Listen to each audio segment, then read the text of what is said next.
And now a new study from the Journal of Trace Elements in Medicine and Biology says that the CDC's vaccine schedule, which is their guide for doctors and parents, which vaccines to get and when to get them, may have harmful effects for their children. Joining us to discuss this is Dr. Shiva, a scientist who holds 4 degrees from MIT, including a PhD in biological engineering. He spent decades researching the immune system and is an advocate for medical safety. Now, Dr. Shiva, I want to start here. This study says that when it comes to aluminum, the CD schedule essentially recommends 15.9 times the recommended safe level. So what are the neurological risks of this kind of exposure to these levels of aluminum when it comes to children? Well, it's a good question. The reality is no one really knows what the risks are. The risks are indeterminate, and the pharmaceutical companies have not done the risk assessment studies. If you look at what's happened with Big Pharma, their entire business model when it came to drugs was highly liability. They had to go through many risk assessment models. However, vaccines have avoided that entire risk assessment process because of the way that vaccines were not put into the standard drug model.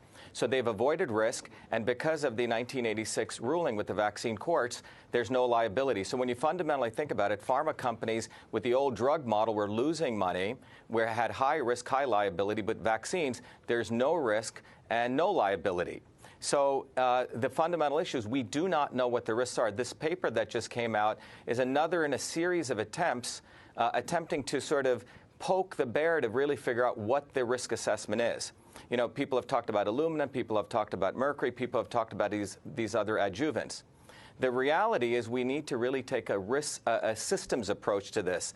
Recently we presented a paper at the National Science Foundation a couple of months ago showing that the entire vaccine development model is based on a 50 to 150-year-old science of vaccines, which basically only have 2 boxes, the innate immune system and the adaptive immune system. The reality is modern science shows that the immune system is much more complex with the innate, the adaptive, the microbiome, and the gut-brain axis.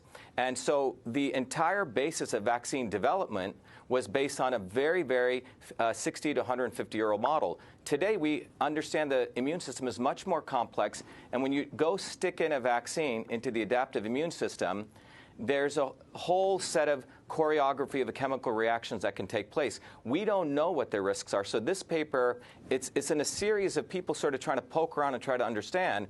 But until we really take a holistic view of the immune system, which is a lot of what our research is doing right now, which we presented at the NSF, we're not going to really understand risk. And when you don't understand risk, when risk is indeterminate, you must give people choice.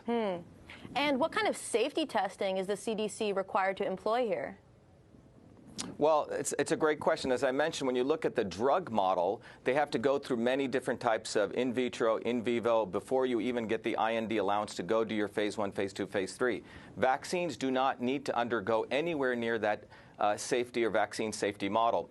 A few months ago, we held the first international conference on vaccine safety. Around 650 people showed up, 450 people online across the world, 200 people in Cambridge. And the essential thing that came out of that conference is there is no real risk assessment models. There is no really vaccine safety models. And that's the fundamental issue.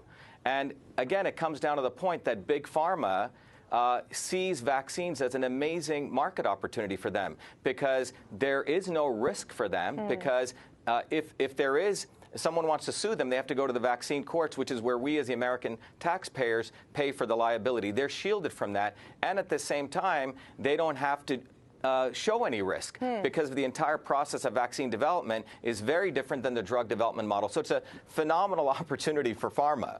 In the U.S., we've been seeing a lot of news coverage about measles outbreaks and kind of like more of a hysteria take where they say like, oh, maybe you don't want to vaccinate your children, but then you're endangering my children. So what's your take on this debate between, herd immunity versus natural immunity? What does the science show?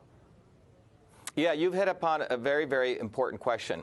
When I presented at the National Science Foundation this new theory of the immune system, which shows that you have For example, if I happen to sneeze on you, right, your innate immune system first kicks in. Let's say I had measles.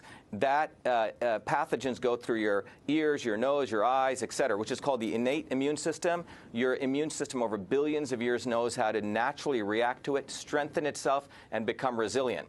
When we take the vaccine approach, which again comes from a 50 to 60-year-old science, or 100-year-old science, we're sticking something right into the bloodstream, into the adaptive immune system.